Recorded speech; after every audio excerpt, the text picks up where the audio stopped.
du Père et du Fils et du Saint-Esprit. Amen. Évangile de Jésus-Christ selon saint Jean. Il y avait un homme, un pharisien nommé Nicodème. C'était un notable parmi les Juifs. Il vint trouver Jésus pendant la nuit. Il lui dit, « Rabbi, nous le savons, c'est de la part de Dieu que tu es venu comme un maître qui enseigne, car personne ne peut accomplir les signes que toi tu accomplis, si Dieu n'est pas avec lui. » Jésus lui répondit, « Amen, amen, je te le dis, à moins de naître d'en haut, on ne peut voir le royaume de Dieu. » Nicodème lui répliqua, « Comment un homme peut-il naître quand il est vieux? Peut-il entrer une deuxième fois dans le sein de sa mère et renaître? » Jésus répondit, « Amen, amen, je te le dis. Personne, à moins de naître de l'eau et de l'esprit, ne peut entrer dans le royaume de Dieu. Ce qui est né de la chair est chair, ce qui est né de l'esprit est esprit.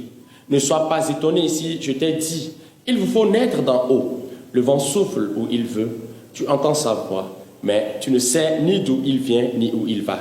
Il en est ainsi pour qui est né du souffle de l'esprit. » Acclamons la parole de Dieu. Louange à toi, Seigneur Jésus. Chers frères et sœurs, je commence par vous souhaiter une joyeuse fête de Pâques. Et nous sommes dans la deuxième semaine du temps de Pâques. Et cette semaine s'ouvre à travers la lecture du troisième chapitre de l'évangile de saint Jean. Et dans ce chapitre, nous voyons Jésus qui entre en dialogue avec Nicodème. Nicodème était un homme pieux, religieux. Mais une chose manquait dans sa vie, c'est le renouvellement intérieur. C'est pourquoi il entre en dialogue avec Jésus pour mieux comprendre de quoi il s'agit lorsque quelqu'un veut être plus proche de Dieu, lorsque quelqu'un peut expérimenter une certaine vie plus intimement liée à Dieu. Il pose des questions à Jésus. Et dans ces questions qu'il pose à Jésus, c'est qu'il voudrait savoir, la deuxième question qu'il pose, c'est comment un homme peut-il naître quand il est vieux?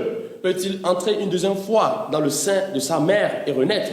Puisque c'était une condition que Jésus lui donnait pour pouvoir avoir un renouvellement intérieur, un attachement à Dieu. Et Jésus a à Jésus de répondre, « Amen, amen, je te le dis. Personne, à moins de naître de l'eau et de l'esprit, ne peut entrer dans le royaume de Dieu. » Chacun d'entre nous, chers frères et sœurs, vise le royaume de Dieu. Et Jésus nous dit ici, et il dit aussi à Nicodème, que nous devons naître de l'eau et de l'esprit. L'eau est le symbole de la purification. L'eau lave, l'eau nous purifie de nos péchés. Et l'esprit est le symbole de la transformation. Lorsque nous naissons de l'eau, lorsque nous naissons de l'esprit, alors nous sommes transformés pour Dieu et pour le monde. Laissons le Christ agir en nous en acceptant renaître à travers une conversion. Le Christ est né pour que nous puissions être une fois encore convertis, pour nous transformer, pour que nous ressuscitions avec lui et que nous ayons une nouvelle vie. Comme Nicodème, demandons à Dieu de nous aider à entrer dans sa logique, dans la logique de la résurrection et à bénéficier de son amour et de son attachement afin que nous puissions réunir dans ce monde qui a tant besoin de témoins. Loué soit Jésus-Christ à jamais.